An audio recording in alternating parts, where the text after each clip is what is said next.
Ang mga kwentong ito ay hango sa totoong buhay. Unang karanasan ay ang karanasan ng kaibigan ng tiyahin ko na itago na lang natin sa pangalang Jamil. Taong 1970, Bislig, Surigao del Sur.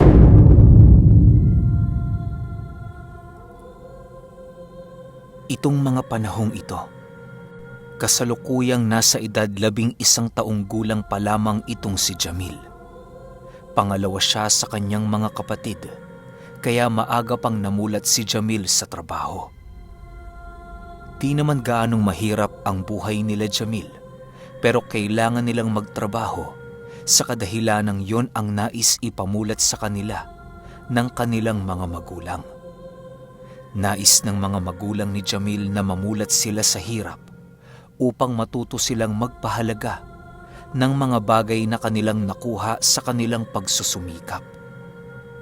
Kahit sentimong barya noong mga panahong yon, napakahalaga at napakasaya na noon ni Jamil.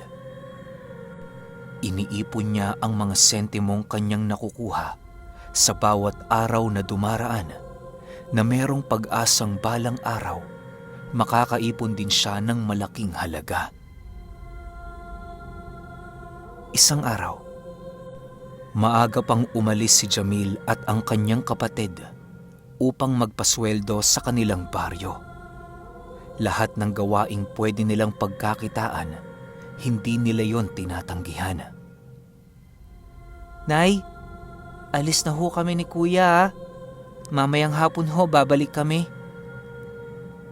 Wika ni Jamil sa kanyang ina. O sige anak, mag-iingat kayo ha? Sagot naman ito. Matapos nilang makapagpaalam, tumangulang naman ang ama nila dahil sa abala ito sa kanyang ginagawa.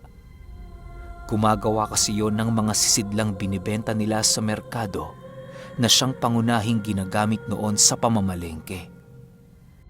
Napakabenta ng mga sisidlang gawa sa kawayan noong mga oras na yon sa kadahilanang hindi pa naman uso ang mga makabagong sisidlan na gawa sa ibang materyales.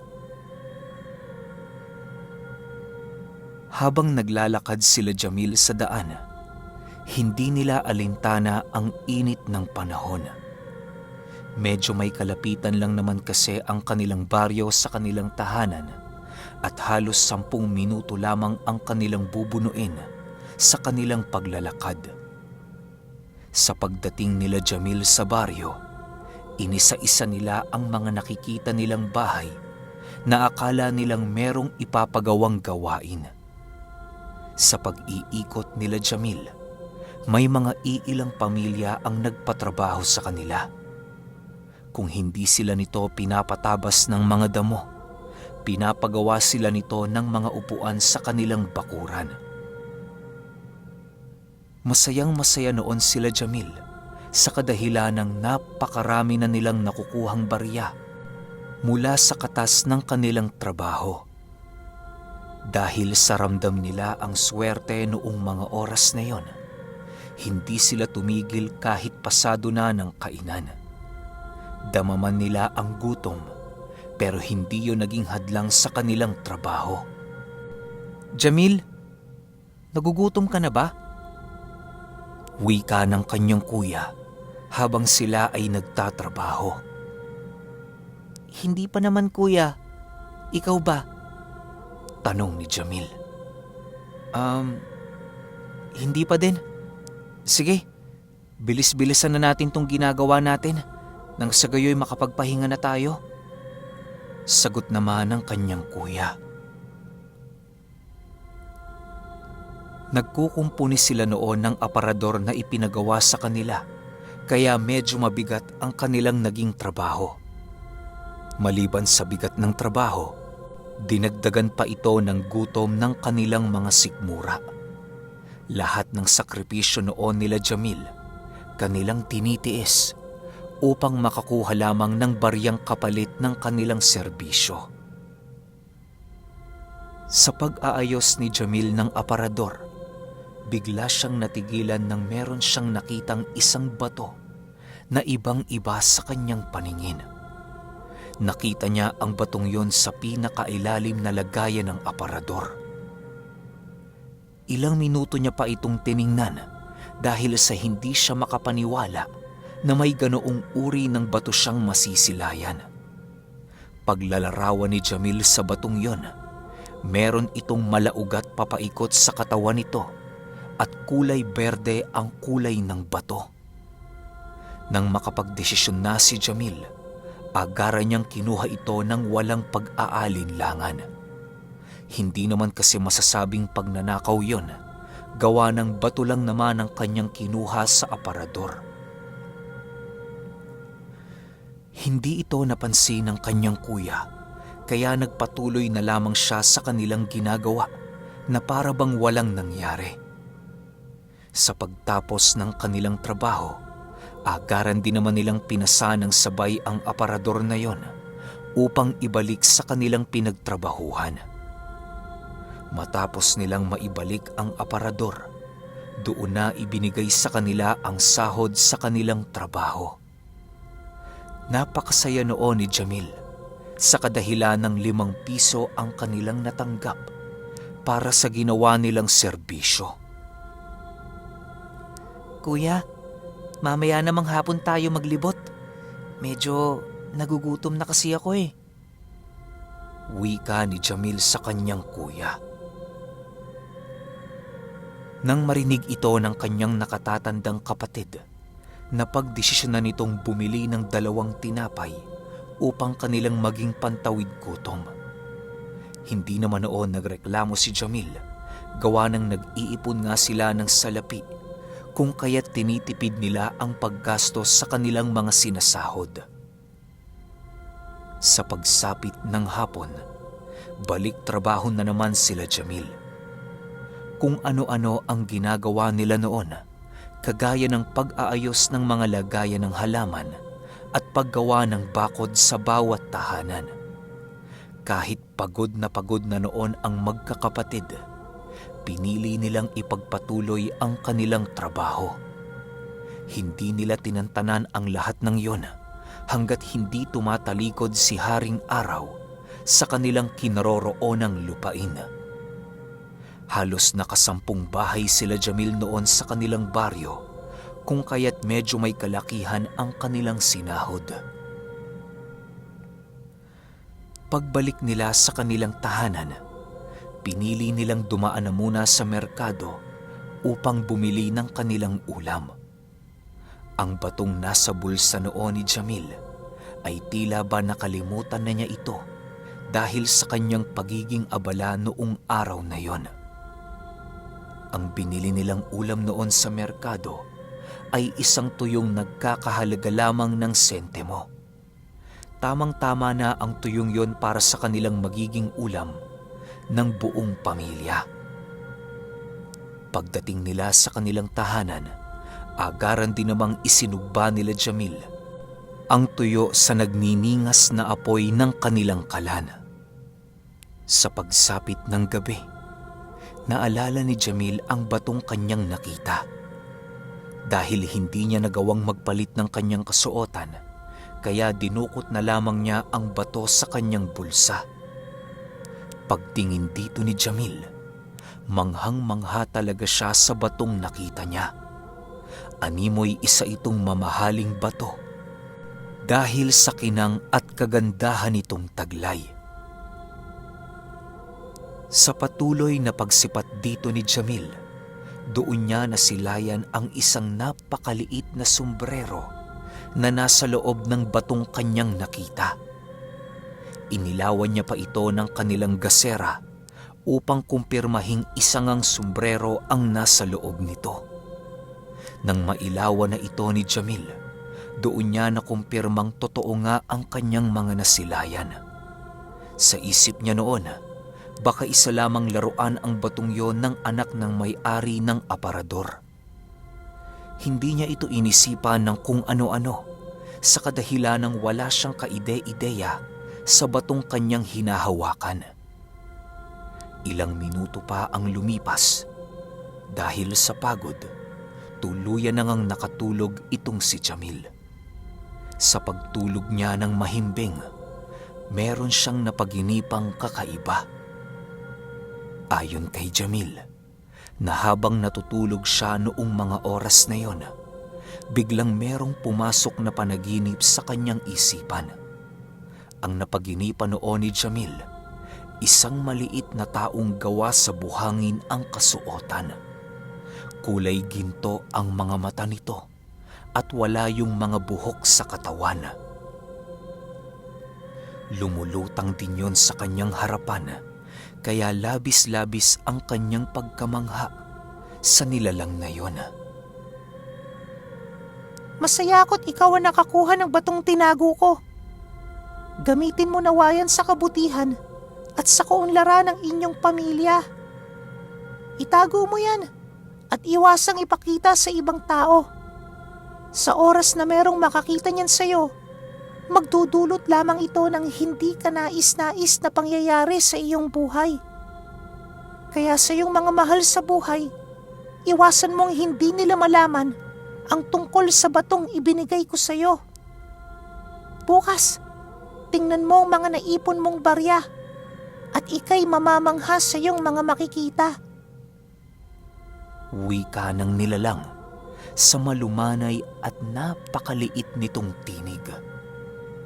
Hindi naman noon nakasagot si Jamil sa kadahilan ng patuloy pa rin ang pagkamangha niya sa kanyang mga nakita.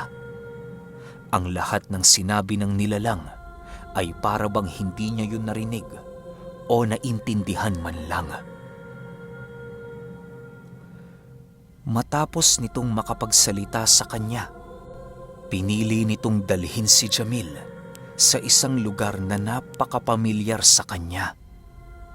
Hindi niya alam kung saan ang lugar na yon, pero para bang ilang beses na siyang nakarating dito. Sa pagtungo nilang dalawa sa lugar, doon ipinakita ng nilalang ang kanilang tinatagong kaharian. Lahat ng mga kauri nito ay gawa sa buhangin. Ang mga kasuotan na para bang gumagalaw kapag ito ay kanilang ninanais. Ang lugar na pinuntahan noon nila Jamil ay para bang isang bahay ng anay, gawa ng nasa ilalim ito ng lupa. Kahit nasa ilalim ng lupa ang lugar na yon, masasabi ni Jamil na napaka-elegante nitong tingnan. Meron itong mga sariling ilaw na hindi malaman ni Jamil kung saan ito nanggaling. Animoy isa yung teknolohiyang hindi pa natutuklasan ng tao na siyang labis niyang ikinamangha. Habang sila ay naglalakad sa isang butas ng lugar na yon, nadapo sila sa napakagandang syudad sa ilalim ng lupa. Maging mapalad ka, Ginoo, sapagkat ikaw ang kauna-unahang tao na nakarating dito. Ang kahariang nakikita mo ngayon, ang pinagmula ng batong nasa ilalim ng iyong pangangalaga. Ipinakita ko ang lahat ng ito sa iyo, upang kahit papano'y malaman mo at maunawaan ang lahat ng aking pinapayo. Sa pagsapit ng araw, naway sundin mo ang lahat ng sinabi ko sa iyo. Wika ng nilalang. Kasabay ng pagwika nito ay ang pagpapatuloy ng kanilang paglalakad. Hindi noon nakakaramdam ng pagod si Jamil kahit milya-milya na ang kanilang nilalakad sa kanyang panaginip. Matapos mailibot si Jamil sa lugar na yon, tila ba binalot ang kanyang sarili ng hiwaga. Kahit alam ni Jamil na panaginip lang ang lahat ng yon, patuloy na sinasabi ng kanyang isipan na totoo ang kanyang mga nasilayan. Sa pagsapit ng umaga, laking gulat na lamang ni Jamil nang makaramdam siya ng matinding pagod. Halos hindi niya magawang maiunat ang kanyang mga binti na para bang napakalayo ng nilakad ng mga ito. Maging ang kanyang kamay noon ay hindi niya maigalaw dahil sa sobrang pagod. Wala noong nagawa si Jamil kung hindi ang hintaying bumalik ang kanyang lakas na nawala.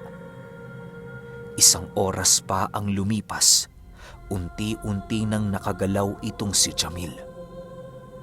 Pagtingin niya sa kanyang uluhan, laking gulat na lamang niya nang makita niya ang batong kanyang nakuha. Kasabay ng pagsipat niya rito ay ang pagbalik ng kanyang mga alaala tungkol sa kanyang mga panaginip. Agaran din naman niya itong hinawakan at paghawak niya, kasabay nito ang pagkawala ng pagod na kanyang nadarama. Nang maramdaman ni Jamil na gumaan ang kanyang pakiramdam, halos hindi na niya maipaliwanag ang nangyayari sa kanyang katawan. Hindi niya maisip kung meron ba siyang iniindang karamdaman o malubhang sakit dahil sa hindi maipaliwanag na mga pangyayari. Sa pagtungo ni Jamil sa kanilang sala, pinili niyang itago sa kanyang bulsa ang batong kanyang nakita. Dala-dala niya yon noon hanggang sa pagtungo nila sa baryo upang magtrabaho. Habang sila ay naglalakad, biglang nagwika ang kanyang kuya ng, "Jamil, hindi ka ba naiinitan? Tirik na tirik ang araw eh. Di ka man lang pinagpapawisan." Ha? Hindi naman kasi ako naiinitang kuya eh. "Pakiramdam ko nga, ang lamig-lamig ngayon." Sagot naman ni Jamil. "Ay nako, baka may trangkaso ka na naman ha, kaya ka nagkakaganyan." Sagot naman ng kanyang kapatid. Matapos nilang mag-usap, ipinagpatuloy na ni Jamil ang kanilang paglalakad. Pagtungo nila sa baryo, ganun pa rin naman ang mga naganap. Matyaga silang naghanap ng tahanang magbibigay trabaho sa kanila upang makalikom sila ng salapi. Medyo marami pa naman noon ang nag-uutos kila Jamil, kaya naging batak ulit sila sa trabaho noong araw na yon. Sa pagsapit ng hapon, nakakalikom na sila Jamil ng humigit sa 10 piso. Ang kuya niya noon ang nagtatago ng kanilang sahod upang masigurong hindi ito malalaglag habang sila ay nagtatrabaho. Pagsapit ng 5:00, tumungo ulit ang magkapatid upang bumili ng kanilang uulamin. Habang bumibili ang kuya ni Jamil, pasipat-sipat ito sa batong nasa kanyang bulsa. Habang abala noon si Jamil sa pagsulyap sa kanyang batong dala, hindi niya napansing meron na palang nakakakita sa kanyang tinitingnan. Bigla itong lumapit sa kanya at nagwika ng, "Pwede bang mahiram yang dala-dala mo, iho?" Nang marinig ito ni Jamil, pansin niyang iba ang tabas ng pananalita nito. Animoy may halong pagbabanta ang pagsasalita nito sa kanya na hindi niya nagustuhan. Hindi naman piniling sumagot noon ni Jamil, gawa ng mas nakakatanda yun sa kanya. Sa pag-alis nila sa merkado, pansin ni Jamil ang pagtitig sa kanila ng lalaki. Akala niya hanggang doon na lamang ang gagawin nito, pero nagkamali siya. Dahil sa pagsapit ng gabi, merong nangyaring kakaiba sa kanilang tahanan. Sa hindi inaasahang pagkakataon, biglang nagulantang sila Jamil habang nasa kalagitnaan ng pagtulog nang marinig nilang nagsisisigaw ang kanilang ama. Ayon sa kanyang ama, meron umanong taong nagpupumilit pumasok sa kanilang bahay noong 10 oras. Agaran din namang lumabas noon sila Jamil upang alamin ang mga nangyayari. Kahit gising na silang lahat, hindi pa rin tumitigil ang taong nagpupumilit pumasok sa kanilang pamamahay. Binabaklas nito ng puwersahan ang kanilang pintuan upang ito ay makapasok. Ilang minuto lang ang dumaan, matagumpay namang nabaklas ng lalaki ang kanilang pinto. Doon bumungad kay Jamil ang lalaking nangusap sa kanya noong hapon. Iho, ibibigay mo ba yan? O papatayin ko kayong lahat? Wika nito habang pinipilit na pumasok sa kanilang bahay. Ha? Anong ibibigay ko? Wala naman akong kinuha sa'yo ah. Natatakot na sagot ni Jamil. Nang marinig ito ng lalaki, agaran din itong sumugod sa kanilang kinaroroonan. Hindi naman ito pinayagan ng kanyang ama, kaya ang ginawa nito ay nakipagbuno na lamang sa lalaki. Habang sila ay nagbubuno sa loob ng kanilang tahanan, naghahanap naman ng tiyempo ang kapatid ni Jamil upang tulungan ang kanilang ama. Nang makahanap na ito ng pagkakataon, agaran din itong sumunggab sa lalaki. Pinagtulungan nila itong mag-ama hanggang sa mapabagsak nila ito sa lupa. Pagbagsak nito sa lupa, agaran din naman itong kinuha ang kanyang patalim na nasa kanyang likuran. Pagbitaw ng saksak nito, biglang tinamaan ang ama ni Jamil sa braso. Gawa ng hindi na nila mapigilan ang lalaki, wala nang nagawa noon ang ama ni Jamil kung hindi ang kitilan nito ng buhay. Walang sabi-sabi, bigla niya itong hinataw ng bolong hawak ng kuya ni Jamil hanggang sa kumalas ang ulo nito sa kanyang katawan.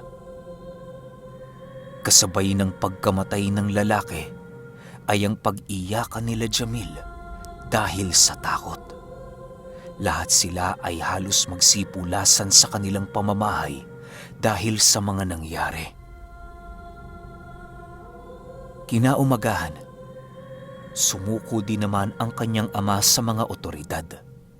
Naging mababa lang ang hatol sa kanyang ama noon sa kadahilanang nakita rin ng mga otoridad ang motibo ng krimen. Dahil sa nangangailangan sila noon ng malaking salapi, napilitan si Jamil na buksan ang alkansya upang mapalaya ang kanyang ama. Pagbukas ni Jamil ng alkansya, sumambulat sa kanyang muka ang libo-libong pera. Hindi alam ni Jamil kung saan ito nanggaling, pero hindi na niya ito binigyang pansin dahil alam niyang kailangan nila ng pera noong mga oras na yon. Agaran din namang napalaya ang kanilang padre de pamilya nang mapiyansahan na nila ito. Halos triple ang sobra ng ipon noon ni Jamil, kaya nakapagpagawa pa sila ng sarili nilang pamamahay. Sa paglipas ng linggo, patuloy ang pagpaparamdam sa kanya ng nilalang sa kanyang mga maaaring gawin upang mas lalong yumabong ang kanilang pamumuhay. Sinabi din ng nilalang na yon na malalapitan niya ng tulong ang bato sa lahat ng problemang darating sa kanyang tahanan. Upang hindi na tumuling makita kay Jamil ng ibang tao, napagpasyahan niyang ito ay ibaon sa kaliwang binti niya. Magmula noong naibaon na ito ni Jamil, tila ba mas lalong sinwerte ang kanilang pamilya. Biglang nagkaroon sila ng mga lupain at mga negosyo sa kanilang lugar. Labis-labis naman ang pasasalamat noon ng mga magulang ni Jamil sa kanya dahil sa kanyang pagtataguyod at diskarte niya sa buhay. Kahit ilang taon pa ang lumipas, nananatiling swerte si Jamil dahil sa ibinigay na bato ng kanyang kaibigan. Ni minsan din sa buong buhay ni Jamil, hindi niya nagawang gumawa ng kasamaan sa kanyang kapwa. Nagbibigay na din siya ng tulong sa mga kapuspalad upang kahit papaano'y makapagbahagi rin siya ng swerte ng kanyang buhay. At alam niya sa sarili niya na lahat ng swerteng kanyang tinatamasa ay nagmumula sa nakita niyang bato ng duwende.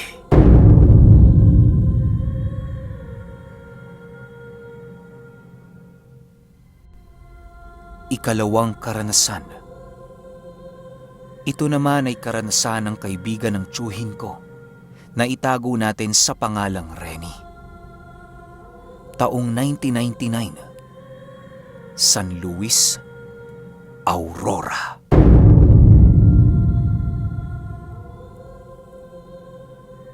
Itong mga panahong ito, kasalukuyang nakatira sa San Luis itong pamilya ni Renny. Matiwasay ang naging pamumuhay ni Renny at ng asawa nito, gawa ng parehas silang nakapagtapos ng kolehiyo. Habang hindi pa nakakakuha ang asawa niya ng lisensya para sa kursong kanyang tinapos, ay napag-isipan muna nitong magtayo ng isang munting tindahan. Ang asawa ni Renny ay nananatili sa kanilang tindahan, samantalang si Renny naman ay nagtatrabaho bilang isang inhinyero sa isang kumpanya. Di naman hadlang para kay Renny ang kanyang trabaho upang mabigyan ng oras ang kanyang pamilya. Kahit merong kalayuan ang pinagtatrabahuhan ni Renny noong mga oras na yon, ay pinipili nitong umuwi para lamang makasama niya ang kanyang pamilya. Noong 1999, kasalukuyang nagdadalang tao itong asawa ni Renny para sa kanilang pang-apat na supling. Dahil sa medyo marami ang gawain sa kanilang tahanan, ay napagpasyahan ng mag-asawa na kumuha ng isang katulong na kanilang makakatuwang sa mga trabaho sa bahay. Wala naman yung problema kay Renny, gawa ng kaya naman nilang magpasahod. Renny, yung mabait na katulong yung kunin mo ha? Mabait tsaka masipag. Ayoko ng katuwang dito sa bahay na maarte at mahinhin. Alam mo naman ang trabaho dito, Renny. Masyadong marami. Bili ng asawa ni Renny bago siya umalis ng kanilang bahay. "Oo, Ana, walang problema. Hayaan mo, babalitaan kita kapag meron na akong nahanap." Sagot naman ni Renny. Matapos nilang mag-usap, agad namang tumungo si Renny sa kanyang trabaho. Lumipas ang ilang araw at merong ipinakilala si Renny na kasambahay sa kanyang asawa. Isa itong biyudang babae na merong 2 anak. Ayon kay Renny, na ang isa sa mga pinagkakatiwalaan niyang trabahador ang nagpakilala sa kanya sa kanilang magiging katulong. "Magandang hapon po. Ako nga po pala si Teresita." Bungad na wika ng babae sa asawa ni Renny. Oh, pasok ka muna rito. Dito na lang natin sa loob pag-usapan ng mga dapat mong trabaho sa bahay. Sagot naman ng asawa ni Renny.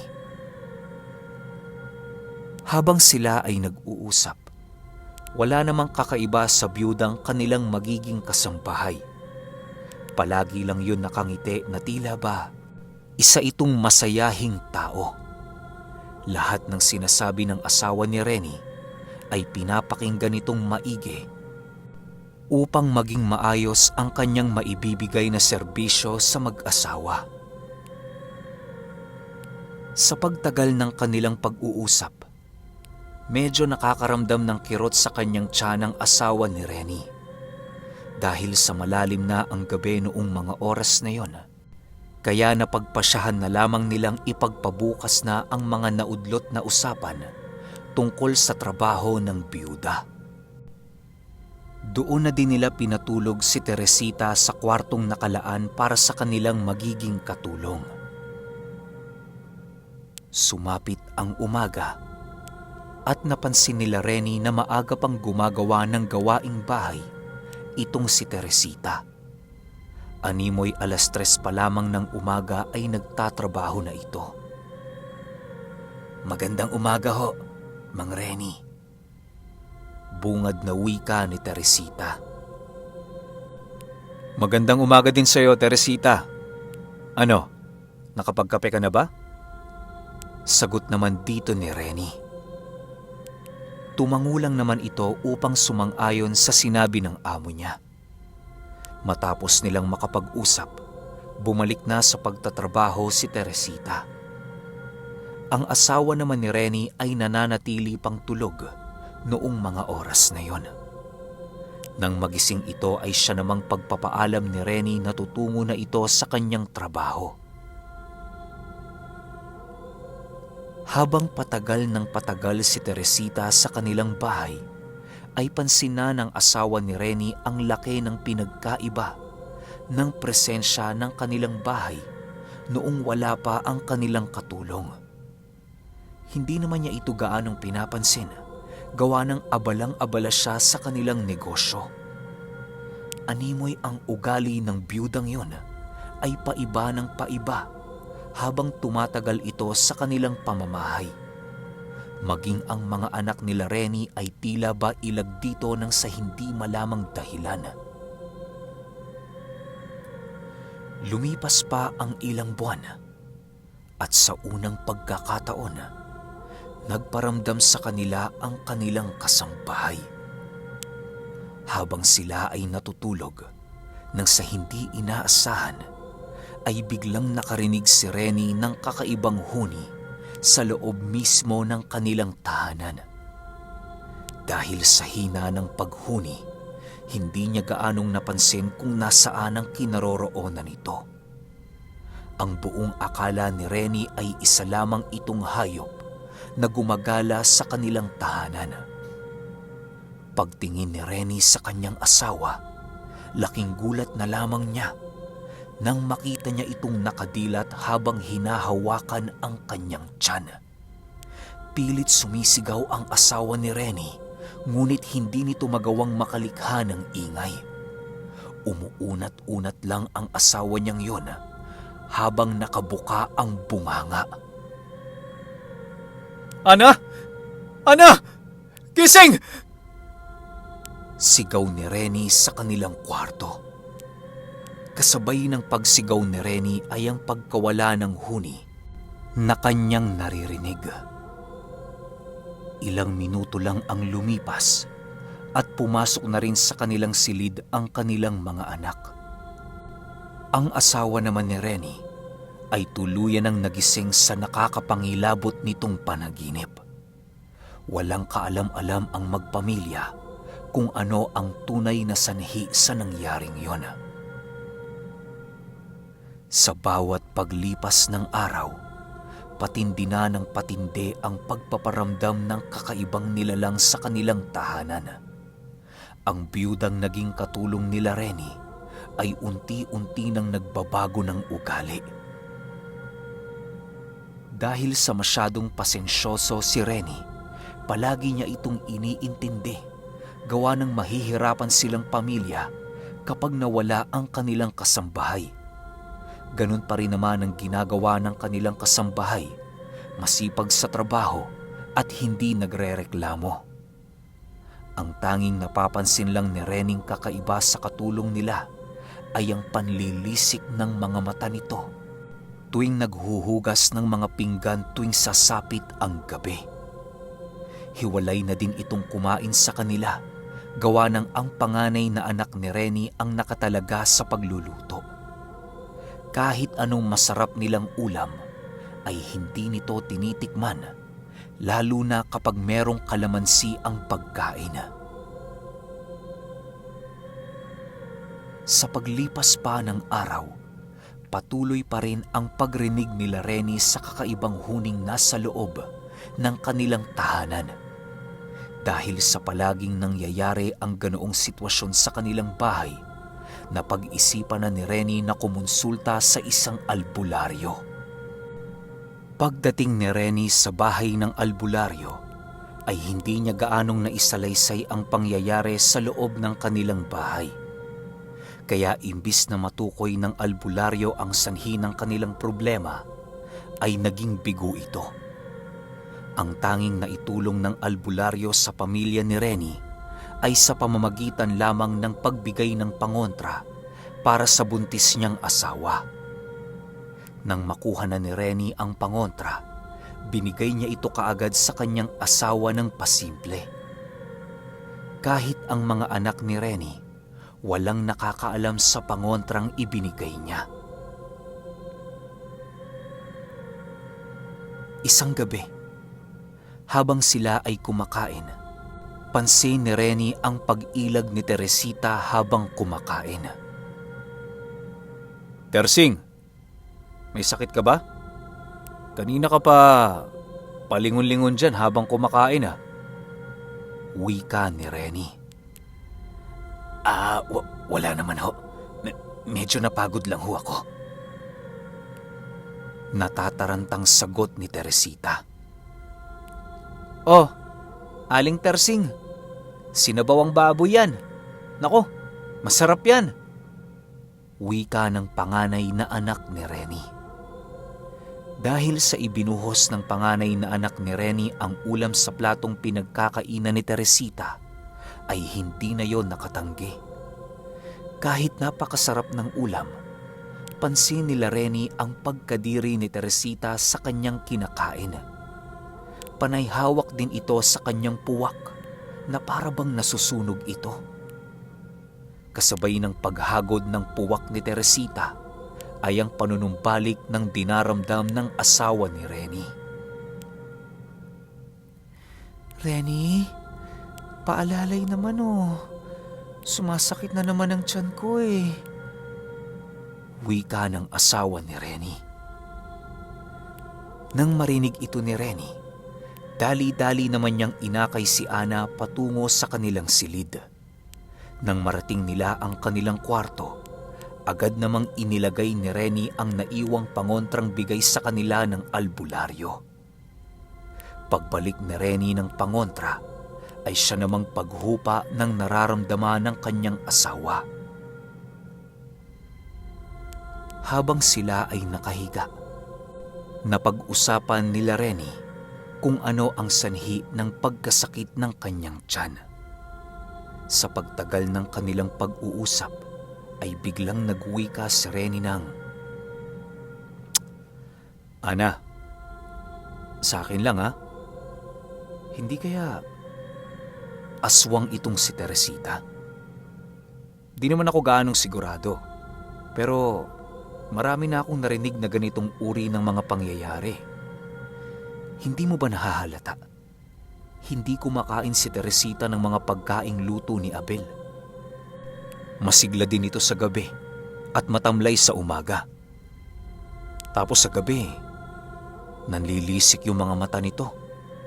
Sa umaga naman, parang puyat kung titingnan. Ano? Bakit mo naman pinag-iisipan si Aling Tersing ng ganyan, Renny? Alalahanin mo, ikaw ang nagpasok niyan dito. Sagot ni Ana. Dahil sa ramdam ni Renny ang nalalapit nilang pagtatalo, kaya itinigil na niya ang paksa ng kanilang pinag-uusapan. Sumapit ang tulugan noong mismong gabing yon. Doon na nangyari ang hindi inaasahan. Pagsapit ng hating gabi, ay biglang nakaramdam si Renny ng labis na pagkauhaw. Pagmulat ng kanyang mga mata, ay bigla siyang nagulat nang makakita siya ng nilalang na nasa kisame ng kanilang kwarto. Nakalaylay ang dila nito na abot sa tiyan ng asawa ni Renny. Nang magkatinginan sila ng nilalang, ay biglang nakaramdam si Renny ng labis na pagkahilo. Pagbaling niya ng tingin sa kanyang asawa, ay pansin niyang labis-labis na itong nahihirapan sa kung anumang ginagawa ng nilalang na yon. Nang makita ito ni Renny, bigla niyang kinuha ang baril na pagmamay-ari niya sa aparador na malapit lang sa kanyang hinihigaan. Agad niyang ikinasa ito at walang pagdadalawang isip na pinaputukan ng aswang. Sa bawat pagputok ng baril ni Renny sa aswang ay ang pag-ilag naman ito. Wala namang nagawa ang aswang kung hindi ang gumapang sa kisame upang makalabas ng silid nila Renny. Sinundan pa ito ni Renny papalabas ng kanilang sala para patayin. Pero paglabas niya, ay nakita niya ang aswang na sumuot sa kanilang bintana. Nang magkatinginan sila, ay laking gulat na lamang ni Renny nang makita niya ang mukha ni Aling Tersing na nakangisi.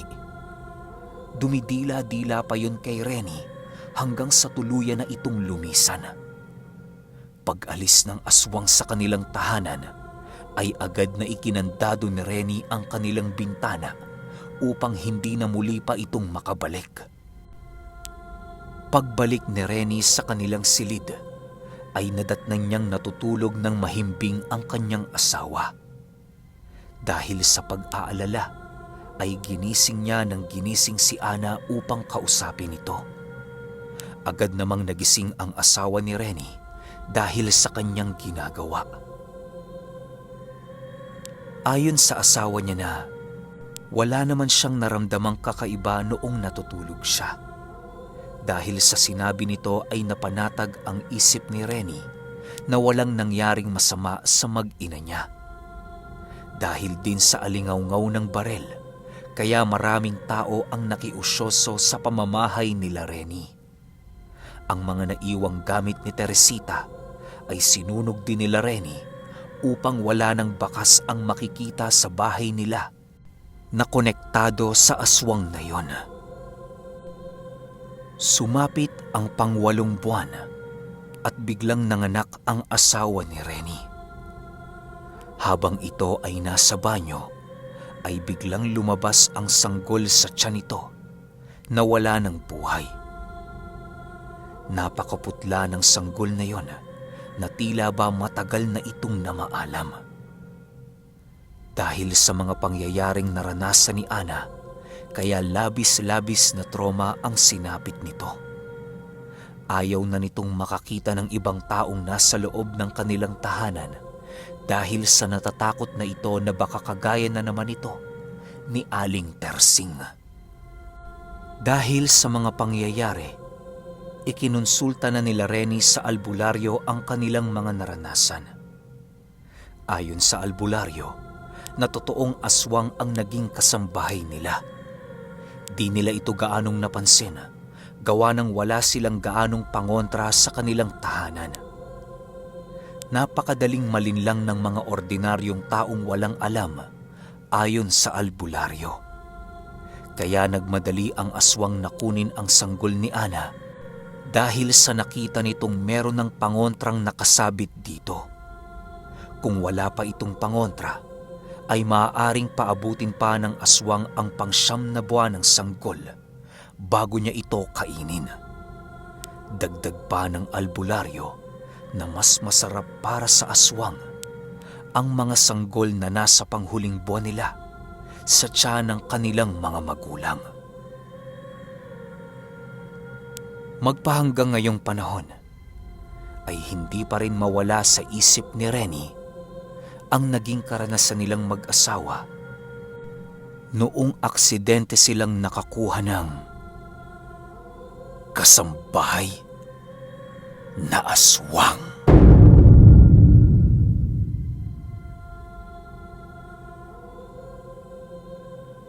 Okay, shout out ko lang yung nag-renew ng badge na si Nikki Galego. Ang masasabi ko dun sa unang kwento, alam nyo, sa totoo lang, based on my own experience, legit na legit talaga kapag nagkaroon kayo ng kaibigang duwende o kasanggang duwende, talagang magbibigay yan ng napakaraming swerte sa buhay ninyo. Hindi man pisikal na pangkombate o espiritual na pangkombate, pero yung, alam nyo yun, yung gaan sa buhay, yung pakikitungo nyo sa ibang tao, masaya, palagi kayong masayahin, jolly kayong tao. Yun yung mga ganong klase ng character. Makukuha nyo yung kapag meron kayong kakambal, gabay, o kasangga na duwende. Ano lang yan base lang yan sa personal kong karanasan. Tapos doon naman sa pangalawa nating kwento, medyo malungkot, masakit din kasi sanggol na yun tapos nakuha na naman ang kampo ng kadiliman. Alam nyo yun, parang nakaka-bad trip kapag nakakarinig ka ng ganitong klase ng kwento. Pero wala, nangyayari talaga yun sa totoong buhay. Tsaka, kung hindi nyo na itatanong noon, mga 50s, 60s, 70s, mga ganyang kaluma, palagi yan nagtatalon-talon ng bahay ang mga aswang na kasambahay. Actually, yung iba nga, Kahit sobrang baba ng sweldo, pumapayag sila. As long as merong buntis sa bahay na yon. Hindi lang yung asawa o minsan yung mga tiyahin natin, yung mga ganong kapatid ng tatay nyo, ng nanay nyo, yan yung kadalasan nilang binibiktima. Tapos magugulat na lang kayo. Hindi siya nalaglagan, yung lumalaki yung tiyan niya. Tapos pagdating ng kabuhanan, paglabas ng bata, yun nga, patay na. Kaya maraming ganyang klase ng kwento. Iba't ibang version, iba't ibang lugar, tapos iba't iba rin na mga kaganapan. Pero after nito, baka ano na tayo, esseng finale. Ilang, pahintayin na lang ako Ilang, hanggang sa susunod na kwento. Salamat.